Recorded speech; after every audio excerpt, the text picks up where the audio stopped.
The arena fell silent as the massive gates creaked open, revealing the shadow of something enormous lurking in the darkness beyond. Ambassador of the Empire adjusted his ceremonial armor nervously, his four eyes tracking the movement within the holding chamber. Around the circular Colosseum, representatives from dozens of galactic civilizations watched with a mixture of anticipation and dread. "Ladies and beings of all classifications," announced the deep, resonant voice of Warlord Grex through the arena's speakers, "today marks a historic moment in galactic history.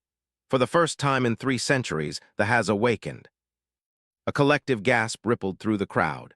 There were legendary creatures of immense power, bred by an ancient warrior race that had vanished from the galaxy ago. Standing 15 feet tall at the shoulder, covered in metallic scales that could deflect plasma fire, and possessing intelligence that rivaled most sentient species, they were considered the ultimate test of any civilization's military prowess. The creature that emerged from the shadows even the most vivid descriptions in the old texts. Its serpentine neck stretched upward, revealing a head the size of a small shuttle. 6 eyes, each glowing with an inner fire, swept across the assembled crowd with predatory intelligence. Its body, built like a fusion of dragon and war machine, rippled with muscles beneath scales that seemed to absorb light itself. When it opened its maw, rows of teeth gleamed like polished blades, and a low rumble that sounded like distant thunder filled the arena. "The challenge is simple," Warlord Grex continued, his voice carrying the weight of ancient tradition. "Any civilization that can demonstrate mastery over the will be granted priority status in all galactic trade negotiations, military alliances, and territorial disputes. The Hegemony Council has unanimously agreed to honor this ancient right." Ambassador felt his secondary heart skip a beat. His people, had been preparing for this moment for decades. Their military strategists had developed neural suppression technology specifically designed to overwhelm this consciousness. If successful, the Empire would cement its position as the dominant force in the Outer Rim territories. "Who will step forward first?" Grex called out. The delegation rose as one, strode confidently into the arena, flanked by 2 technicians carrying a device that hummed with barely contained energy. The neural suppressor was the size of a small cannon, its crystalline core pulsing with blue light.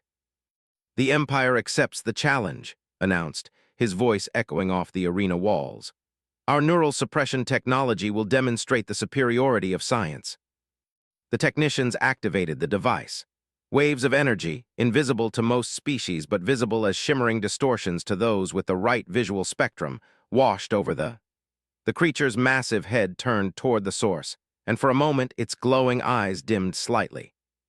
"It's working," whispered one of the technicians, but his excitement was short-lived. The eyes blazed brighter than before, and with a movement too fast for something so large, it lunged forward. Its massive paw struck the neural suppressor, reducing the sophisticated device to sparking fragments. The technicians scrambled backward as the creature's attention fixed on Ambassador. The diplomat found himself staring into eyes that held not just intelligence but contempt. This mental voice resonated directly in his mind, speaking in the ancient tongue of its creators. "Your tricks are weak, small one. Your mind is even weaker." Fled the arena to scattered applause and poorly concealed laughter from rival delegations. Next came the Confederacy, a collection of crystalline beings whose bodies naturally conducted and amplified psychic energy. Their champion, a towering figure whose translucent body pulsed with inner light, approached with confidence. "We shall commune with the great beast," they announced in harmonious tones that seemed to ring like musical instruments. "Through understanding, we achieve mastery." The champion extended tendrils of pure psychic energy toward seeking to establish a mental link. The creature allowed the contact, and for a brief moment, the eyes widened in what might have been comprehension. Then the own psychic presence crashed down like a tidal wave. The champion's crystalline form cracked audibly, fractures spreading across his body like lightning. He collapsed to the arena floor, his inner light flickering weakly as medical teams rushed to extract him. The pattern continued throughout the morning. The collective tried to bind the creature with gravitational fields, only to watch their gravity generators overload and explode when they simply walked through the distortions as if they didn't exist. The mechanical concordat attempted to interface directly with what they assumed was a biological machine, but their cybernetic implants sparked and failed when the creature's alien technology proved incompatible with their systems. By midday, 17 civilizations had failed. They remained in the center of the arena, seemingly unimpressed by the various attempts to subdue it. If anything, it appeared to be growing more agitated with each failure, its rumbling growls taking on an almost mocking quality. Perhaps, suggested Elder Thane of the Celestial Dominion, his voice carrying the weight of, this creature cannot be mastered by any known civilization. The ancient texts speak of thee as creatures of pure will, bound only to those they choose to serve. Warlord Grex nodded grimly. The challenge will remain open for the remainder of the solar cycle.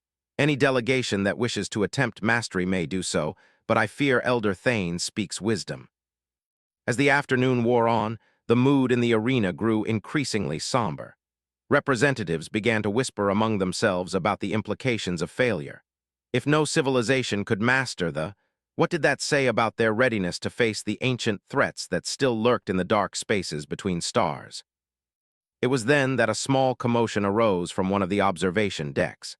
The human delegation, which had been seated in a section designated for observer species, rather than full members of the Galactic Council, was experiencing some kind of disturbance. Ambassador Sarah stood up, her face flushed with embarrassment as she tried to calm the situation. Beside her, a small human child, no more than 8 years old by human standards, was tugging insistently at her sleeve. "Please, Emma, not now," Ambassador whispered urgently. "This is a very important ceremony." The child, Emma, had been brought along as part of a cultural exchange program designed to demonstrate human family structures to alien civilizations. Her presence had been approved by the Council as a harmless educational opportunity, but now she was creating a scene at the worst possible moment. "But Aunt Sarah," Emma said in the clear, carrying voice that only children possess, "why is everyone being so mean to the big dog?" A ripple of confused murmurs spread through the nearby delegations. The translation systems struggled with the human concept of dog, eventually settling on domesticated companion animal in most languages. Ambassador felt the eyes of dozens of alien species turning toward them. "Emma, please, that's not a dog. It's a very dangerous creature, that." "It looks sad," Emma interrupted, and to the horror of every human present, she began climbing over the observation deck's barrier. "Stop her," Ambassador lunged forward. But Emma was already scrambling down the arena wall with the fearless agility that seemed to be a universal trait of human children. Security forces from multiple species began converging on the arena floor, but they were too far away. The child dropped the last few feet to the sandy surface and began walking directly toward which had turned to observe this new development with what might have been curiosity.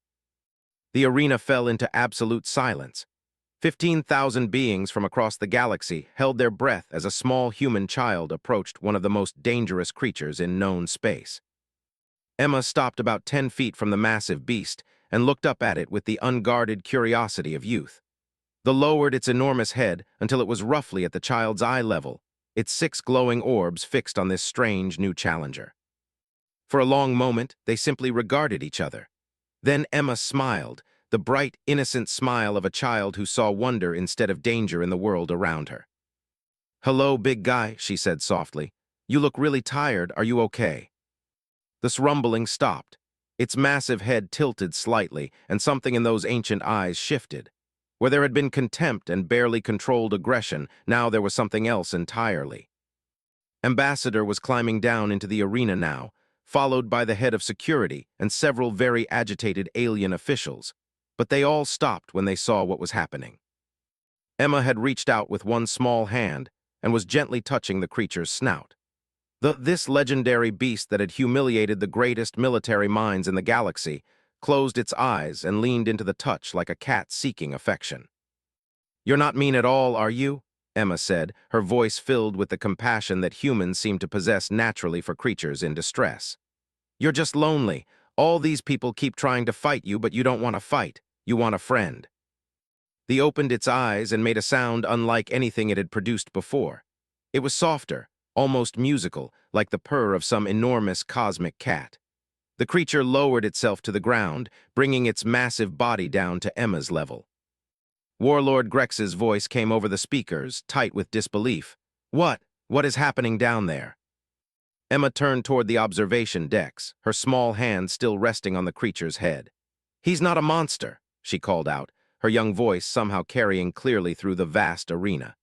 He's just been sleeping for a really long time, and he woke up in a scary place with lots of strangers trying to hurt him. Wouldn't you be grumpy too? The simplicity of her logic hit the assembled beings like a physical blow. In all their planning, in all their sophisticated strategies and advanced technologies, none of them had considered the possibility that they might simply be frightened and defensive rather than inherently aggressive. Ambassador approached slowly, her heart in her throat. Emma, sweetheart, please step away from the creature very carefully. His name is Rex, Emma announced matter-of-factly. He told me. Well, not really told me, but I can feel it. He's very old and very tired, and he's been waiting for someone to be nice to him. As if responding to his newfound name, the Rex lifted his massive head and looked around the arena with what could only be described as a more peaceful expression.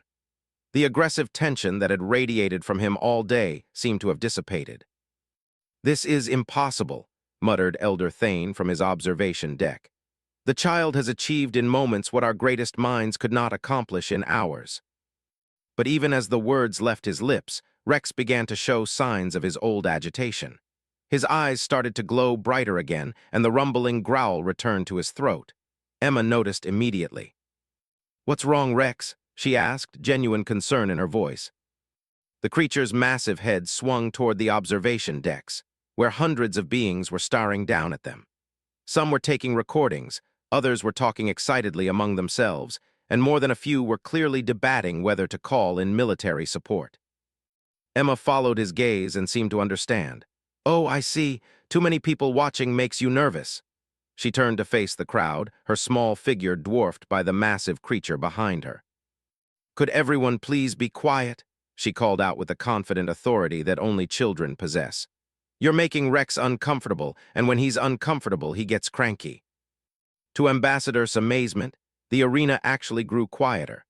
Perhaps it was the novelty of the situation, or perhaps it was the sight of this small human child standing protectively in front of one of the most dangerous creatures in the galaxy.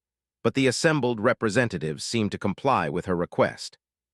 Rex's rumbling subsided once more, and he settled back down beside Emma.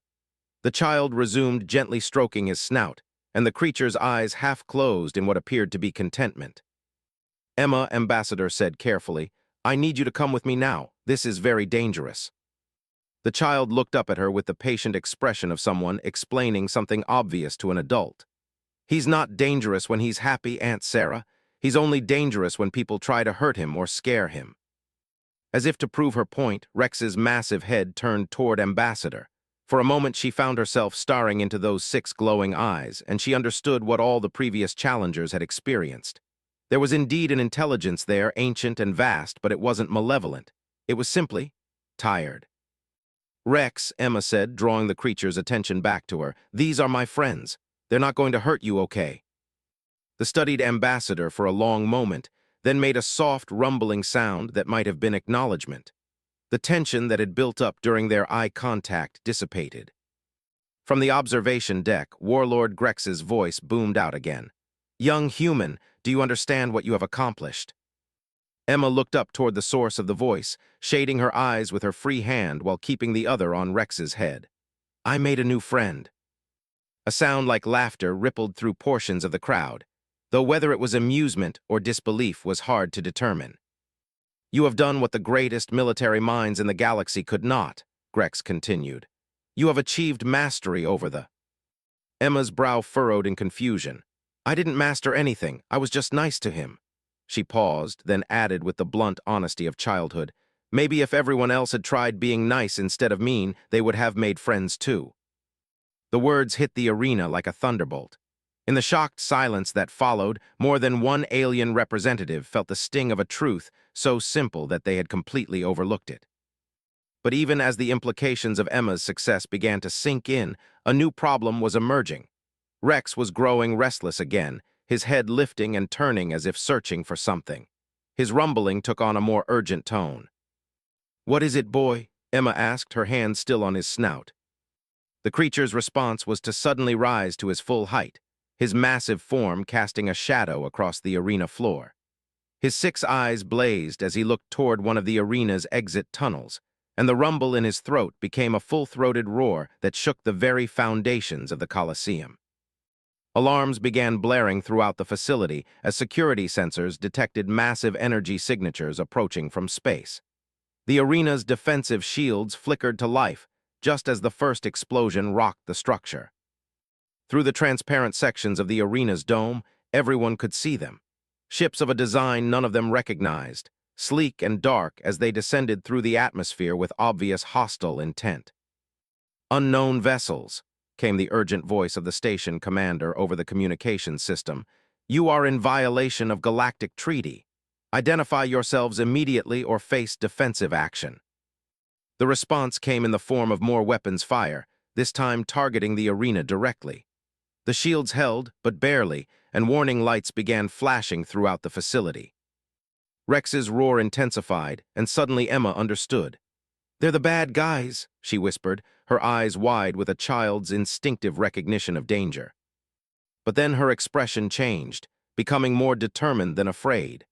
She looked up at her massive friend and said something that would echo through galactic history for generations to come. The words were simple, spoken in the clear voice of a child who had spent her short life learning to communicate with the various pets and animals in her family's care. But they carried with them a power that none of the assembled beings could have anticipated. What she said would prove that sometimes the most profound truths come wrapped in the most ordinary moments, and that the greatest victories are often won not through force or cunning, but through the simple act of offering friendship to those who need it most. The attacking ships descended like mechanical vultures, their dark hulls absorbing the arena's emergency lighting. Emma could feel Rex trembling with what she somehow knew wasn't fear, but barely contained fury. The great creature's muscles bunched beneath his metallic scales as he prepared to launch himself skyward at the invaders. "Rex, no," Emma said firmly, stepping in front of the massive beast. "Sit." The single word cut through the chaos like a blade. Rex, who had been tensing for battle, froze mid-motion. His 6 eyes fixed on the small human child, and something extraordinary happened. The legendary creature of war and destruction slowly lowered his haunches to the arena floor. The silence that followed was profound. 15,000 beings from across the galaxy stared in absolute shock as the most dangerous creature in known space obeyed a simple command from an 8-year-old human girl. "Good boy," Emma said, reaching up to pat Rex's massive snout even as explosions continued to rock the arena's shields overhead. "I know you want to help, but fighting isn't always the answer." Ambassador felt her knees go weak. "Emma, sweetheart, I don't think you understand what just—" "Incoming transmission from the attacking fleet," the station commander's voice cut through the arena's speakers. "They're demanding immediate surrender of all military assets and they're specifically asking for the—" Warlord Grex's voice boomed from the command center. "This is Warlord Grex of the Hegemony Council. Identify yourselves and state your intentions." The response came in a language that the translation systems struggled with initially, producing garbled sounds before finally settling on recognizable words. "We are the rightful heirs to the ancient weapons. Return what was stolen from our ancestors, or watch your pathetic gathering burn." Elder Thane's aged voice whispered across the communication channels. "Impossible. The vanished 3 ago. They were the original creators of the—" Emma looked up at Rex, who had turned his massive head toward the speakers. She could feel something change in him, a tension that went deeper than mere aggression. "They hurt you before, didn't they?" she asked softly. Rex made a sound like distant thunder, but softer, sadder. Through some connection she couldn't explain, Emma understood fragments of ancient pain. Laboratories filled with cruel devices, forced battles against creatures Rex had tried to befriend, punishment for showing mercy or hesitation. "The young human speaks truly," came a new voice through the communication system, cold and mechanical. "The creature knows us well. We created it to be the perfect weapon before our civilization fell to civil war. Now we have returned to reclaim our greatest achievement." The lead ship descended toward the arena's main landing platform, its weapons still trained on the facility. Through the transparent sections of the arena dome, everyone could see the ship's occupants. tall, skeletal beings in advanced armor that hummed with dark energy. "You will surrender thee immediately," the commander continued. "It belongs to us by right of creation. Any resistance will result in the destruction of this facility and everyone within it." Emma felt Rex's muscles tense again, but this time it was different. This wasn't the eager tension of a predator preparing to hunt, but the desperate coiling of a creature preparing to defend something precious. She realized with a shock that Rex was preparing to protect her. "The Hegemony Council does not negotiate with terrorists," Warlord Grex replied, though his voice carried none of its usual confidence. "We have significant defensive capabilities." Mocking laughter echoed through the speakers. "Your defensive capabilities are toys compared to war technology. Observe." A beam of sickly green energy lanced down from the lead ship, striking the arena's outer defensive grid. The shields that had been designed to withstand assault from an entire battle fleet simply vanished, their generators overloaded and destroyed in seconds. Panic spread through the observation decks as representatives from dozens of civilizations scrambled for the exits. But the arena's blast doors had sealed automatically when the attack began, trapping everyone inside. "You have 1 minute to bring the creature to our landing platform," the commander announced. "After that, we begin systematically executing the occupants of this facility until you comply." Emma stood up, her small hand still resting on Rex's massive head. Around her, she could hear the sounds of fear and desperation as some of the galaxy's most powerful beings realized they were helpless against this ancient threat. "Rex," she said quietly, "do you want to go with them?" The creature's response was immediate and unmistakable. His 6 eyes blazed with fury, and a growl that shook dust from the arena ceiling made his feelings clear. "I didn't think so," Emma nodded. She turned toward the observation decks, raising her voice so everyone could hear. "Rex doesn't want to go with the mean people. They hurt him before, and he's scared they'll hurt him again." Ambassador dropped down into the arena despite the protests of the security team. "Emma, these beings are incredibly dangerous. They have weapons we can't fight against. If we don't give them what they want, they'll kill everyone here." Emma looked up at her aunt with the serious expression that children sometimes wear when they're trying to explain something important to adults.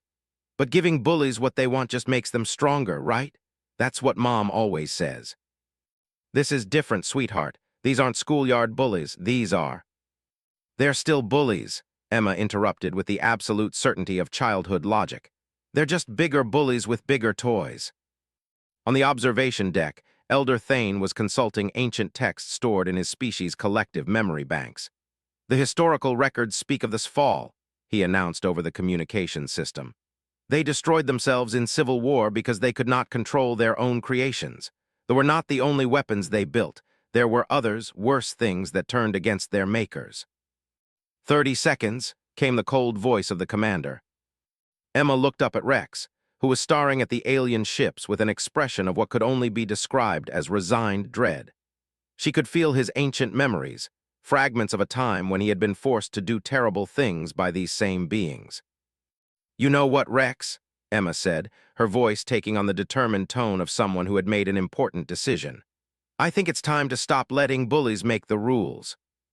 She stepped forward, away from Rex's protective shadow, and called out toward the ships visible through the arena's dome. "Hey, mean people in the spaceships." Her small voice somehow carried clearly through the arena's acoustic systems, reaching every corner of the massive structure. On the observation decks, beings fell silent as they watched this tiny human child prepare to face down one of the most feared civilizations in galactic history. "My friend Rex doesn't want to go with you," Emma announced with the fearless authority that only children possess. "He's not your weapon anymore. He's free now, and he chooses to stay with me." Static crackled through the communication system before the commander's voice returned, tinged with what might have been amusement. "A child speaks for our greatest creation? How fitting. Very well, small human. If the creature will not come willingly, we will take it by force, and we will begin by removing the source of its misguided loyalty." The lead ship's weapons swiveled toward the arena floor, their energy building to lethal levels. Emergency shields flickered to life around the observation decks, but the arena floor itself remained exposed. Emma felt Rex surge upward behind her, moving to place his massive body between her and the incoming attack. But she held up her hand in the universal gesture for stop, and to everyone's amazement, the great creature halted. "Stay," she said firmly. "I've got this." What happened next would be debated by and military strategists for generations to come. Emma stepped forward until she was standing directly in the path of the weapons targeting her, spread her arms wide, and called out in a voice that carried absolute conviction. "Rex, protect everyone." The command was simple, but it carried with it something that the assembled beings had never seen before: complete, unshakable trust between two very different species. Emma wasn't just giving an order, she was asking her friend to help save people who had tried to hurt him just hours before.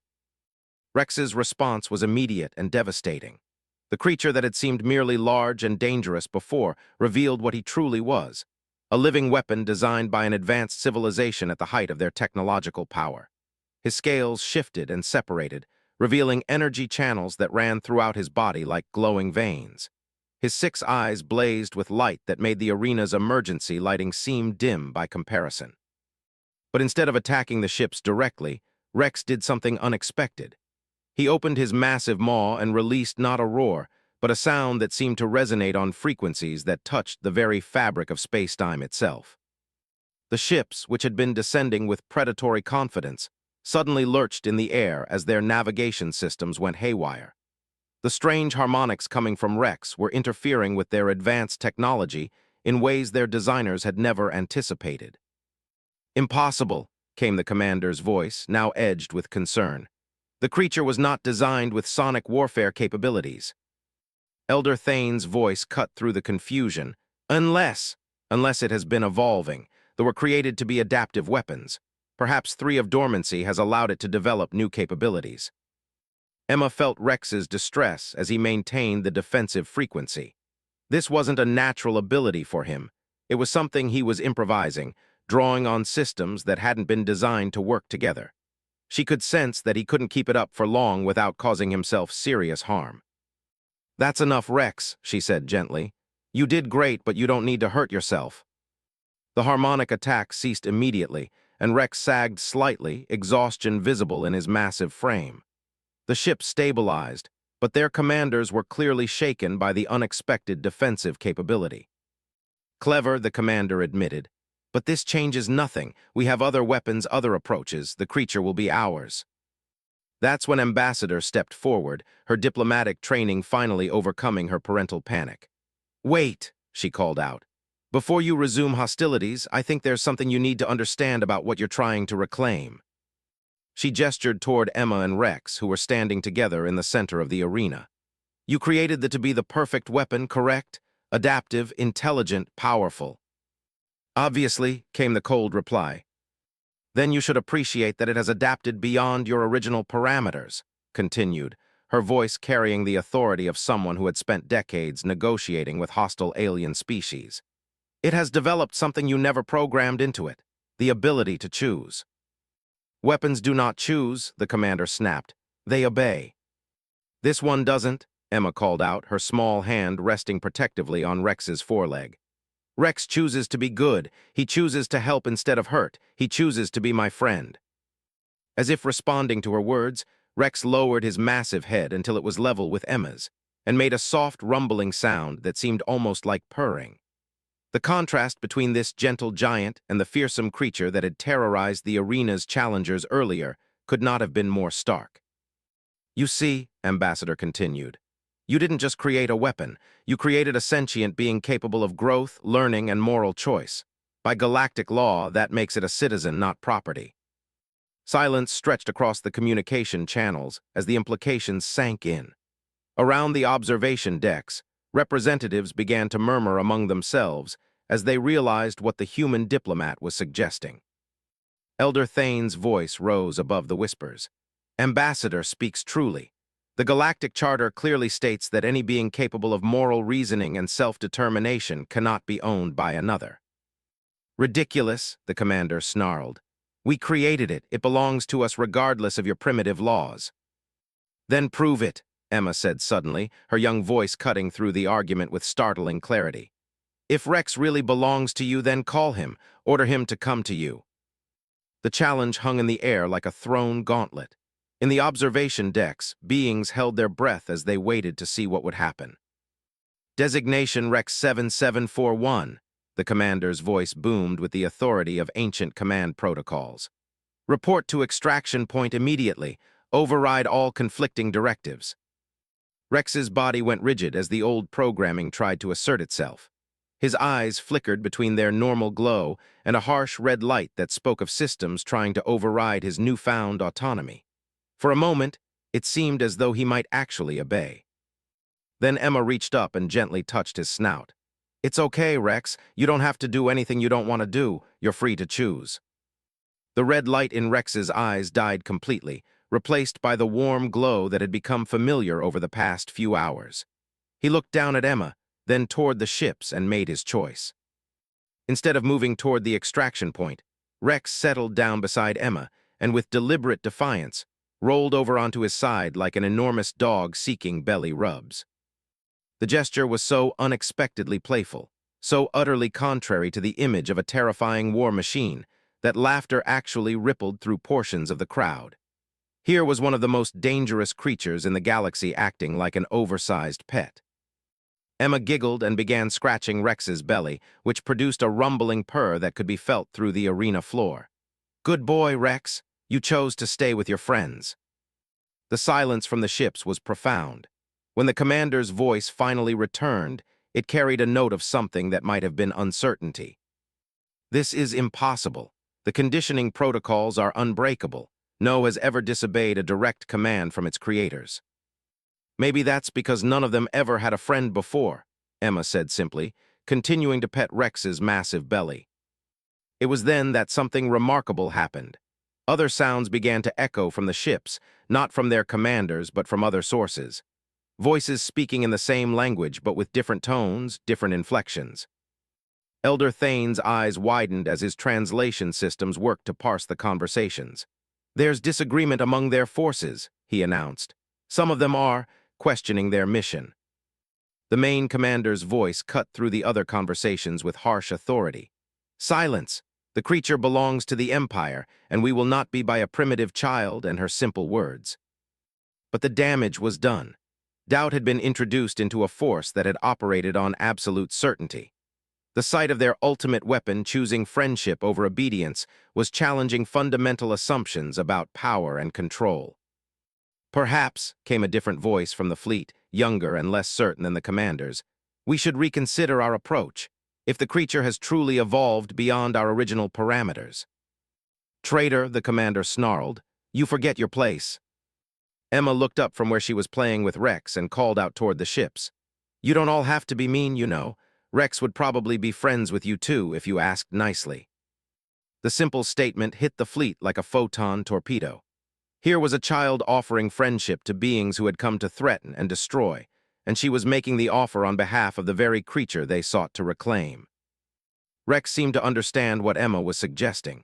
He rolled back upright and looked toward the ships with an expression that was no longer hostile, but curious. The great creature tilted his massive head, as if considering whether these ancient enemies might possibly become something else. It was too much for some of the warning alarms began blaring from their ships as internal conflicts erupted into open disagreement. The unity of purpose that had driven their return was fracturing in the face of a simple act of kindness. But the commander was not ready to surrender his prize. His voice, when it came again, carried the cold fury of someone whose fundamental worldview was being challenged. "Enough of this madness. If we cannot reclaim our weapon, then we will ensure no one else can possess it either. Prepare the dissolution beam."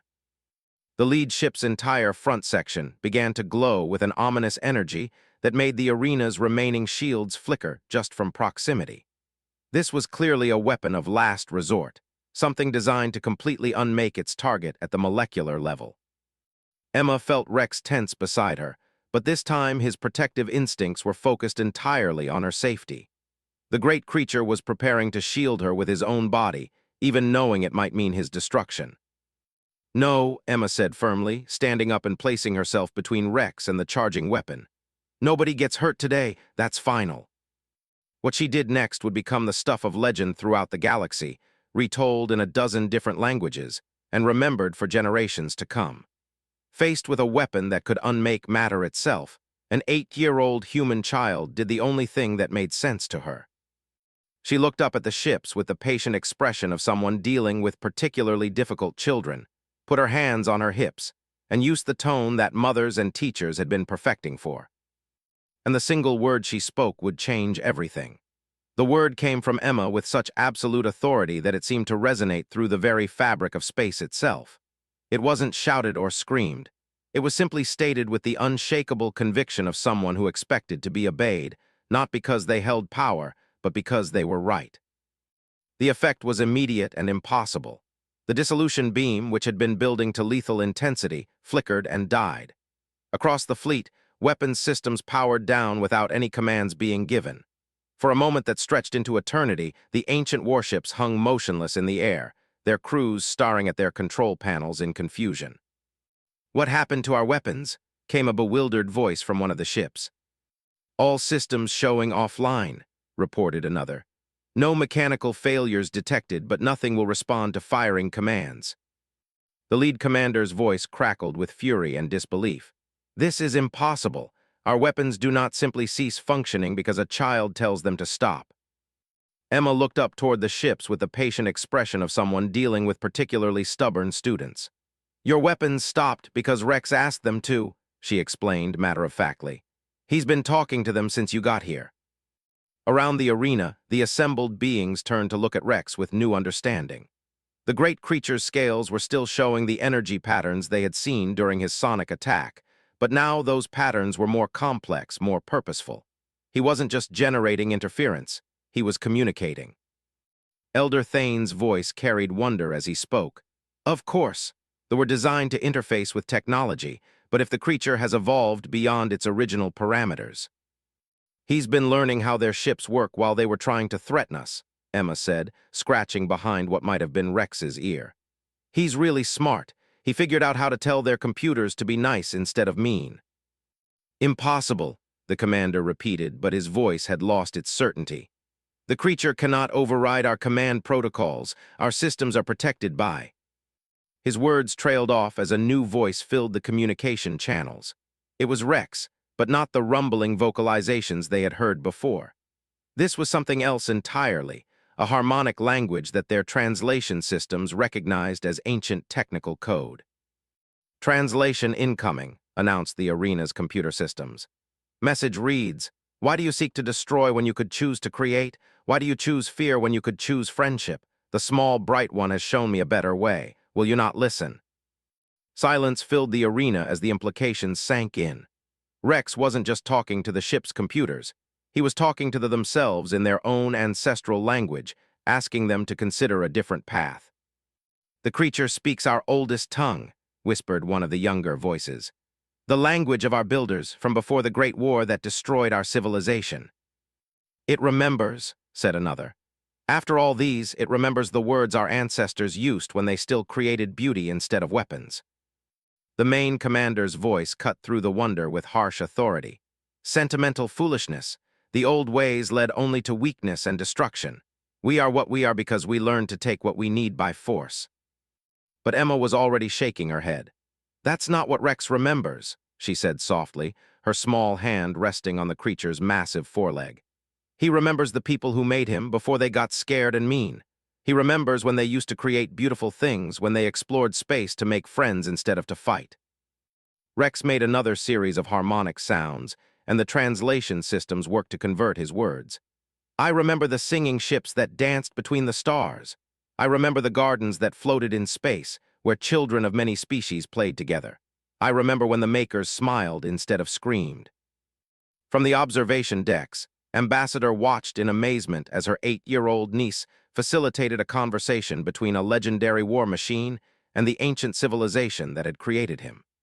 The diplomatic implications were staggering, but the human in her was simply proud of a little girl who refused to accept that violence was inevitable. "The creature lies," the commander snarled. "Those times are long dead. The universe has shown us that only strength matters, only power survives." "But you're not surviving," Emma pointed out with the blunt logic that children applied to complex problems. "You said your people fought a big war and nearly everyone died. That doesn't sound like winning to me. The silence that followed was profound. When one of the younger finally spoke, his voice carried the weight of three of regret. She speaks truth, Commander. We are not survivors. We are the last remnants of a species that destroyed itself through endless conflict. We number less than 10,000 across all our remaining fleets, added another voice. Our worlds are dead, our colonies scattered to the void. What we call survival is merely a slow extinction. Emma looked up toward the ships with the compassionate expression that humans seem to develop naturally for creatures in distress. That sounds really lonely and sad. No wonder you're so angry all the time. Her simple empathy seemed to hit the harder than any weapon could have. These beings had spent telling themselves that their destructive path was necessary for survival, and now a human child was gently pointing out that their survival was hollow. Rex sensed the shift in mood and made another harmonious statement. The small, bright one offers what I offer, friendship without conquest, strength without destruction. Will you remember the singing ships, or will you continue the path that leads only to silence? From the command ship came the sound of heated argument as they debated among themselves. Some voices called for retreat, others demanded they continue their mission, and still others suggested something unprecedented, actually accepting the child's offer of friendship. This is madness, the commander's voice finally cut through the discussion.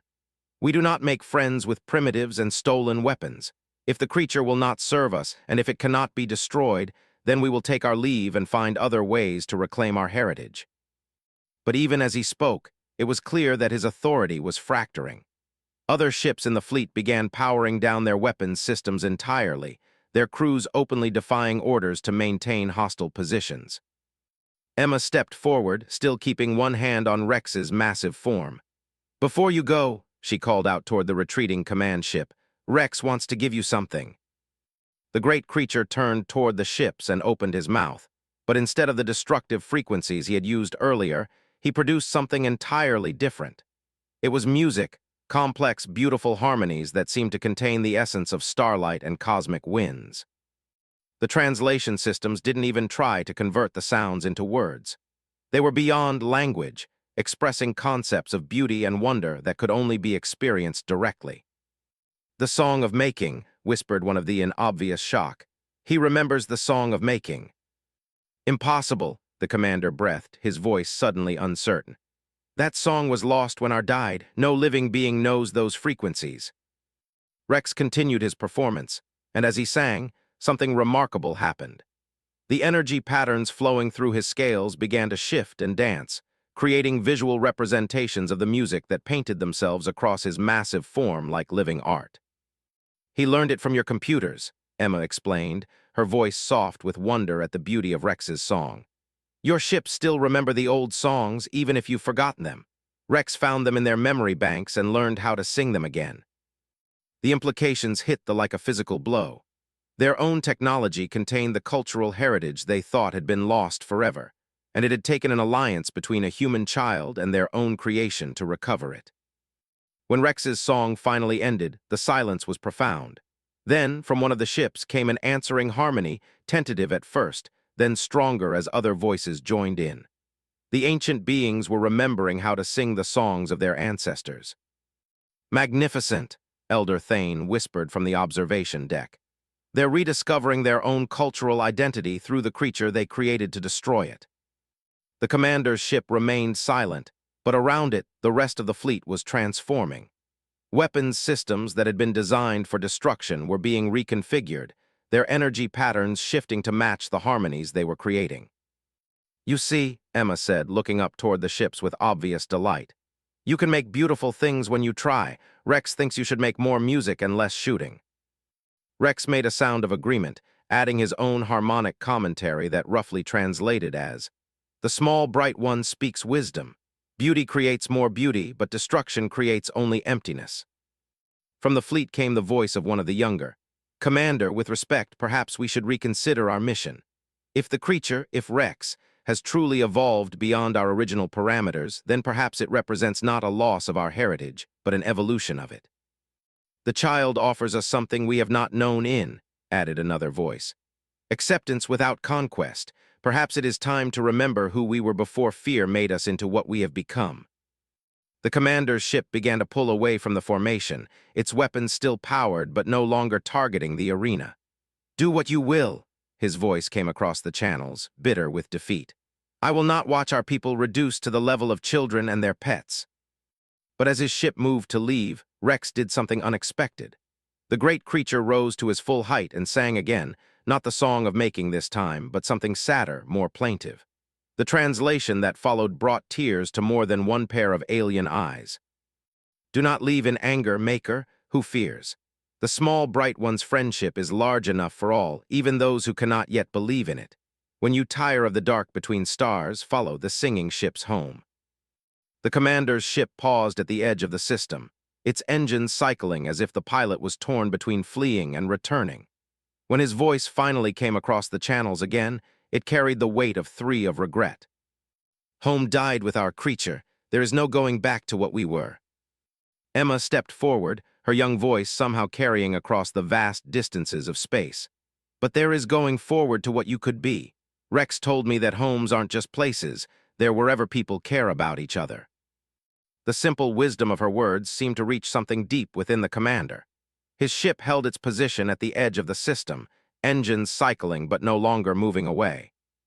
From the remaining fleet came new voices, younger crew members who had been born during their long exile. "Commander, we have never known anything but war and wandering. Perhaps the child offers us a chance to learn something different." "Our own records speak of alliance building and cooperative exploration," added another. "We could remember those skills given the opportunity." Ambassador chose that moment to step forward, her diplomatic instincts finally overcoming her protective panic. "The Galactic Council would be honored to discuss the possibility of the people rejoining the galactic community," she announced formally. "Your technological expertise and cultural heritage could contribute greatly to our collective knowledge." The offer hung in the air like a bridge across an enormous chasm. For the first time they were being invited to be something other than conquerors or exiles. Rex sensed the importance of the moment and added his own gentle encouragement. "The makers need not choose between strength and kindness. The small, bright one has shown me that true strength protects instead of destroys." From the fleet came the sound of intense discussion as they debated this unprecedented opportunity. Some voices called for acceptance, others for caution, but none called for renewed hostilities. Finally, one of the senior officers spoke.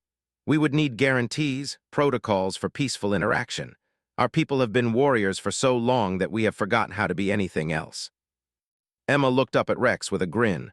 "Rex could teach you. He's really good at being nice now, and I could help too if you want." The idea of being taught peaceful interaction by a human child and their own weaponized creation struck thee as either the height of absurdity or the beginning of wisdom. "You would trust us with such knowledge?" asked one of them. "After we threatened your gathering and sought to reclaim our weapon by force." Emma shrugged with the easy forgiveness that children possessed naturally. "Everyone makes mistakes. The important thing is learning to do better next time." Rex made a sound of agreement, then added his own observation. "The small, bright one judges not by past actions but by present choices. It is a wisdom my makers would benefit from learning." From his ship at the edge of the system, the commander's voice came one final time. "Very well, we will consider this proposal. But understand that we are not easy people to befriend. We have been shaped by conflict." "That's okay," Emma called back cheerfully. "Rex was shaped by conflict too, but he learned how to be gentle. I bet you can too." The commander's ship held its position for a long moment before finally beginning its slow return to the fleet. When his voice came across the channels again, it carried something that might have been the beginning of hope. Perhaps it is time to see if the old songs remember how to dream of new worlds." As the fleet began the complex process of transformation from war party to potential allies, the arena below erupted in celebration. Representatives from dozens of civilizations who had been certain they would die that day instead found themselves witnessing the birth of a new era of galactic cooperation. Warlord Grex's voice boomed across the arena. "Young human, you have accomplished something that military strategists said was impossible. You have transformed enemies into allies through the simple application of kindness and understanding."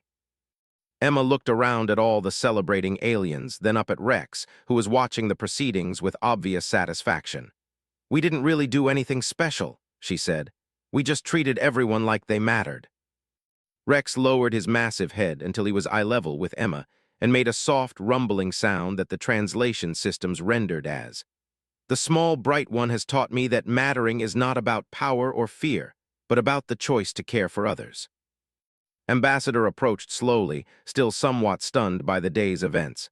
"Emma, sweetheart, I think you've just changed galactic history." Emma grinned up at her aunt, then reached over to give Rex's massive snout another pat. "I just made some new friends. Rex did most of the hard work."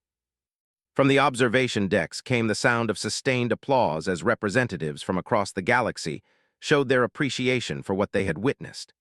But perhaps the most meaningful sound came from the fleet above, where ancient voices were slowly remembering how to sing songs of joy instead of war.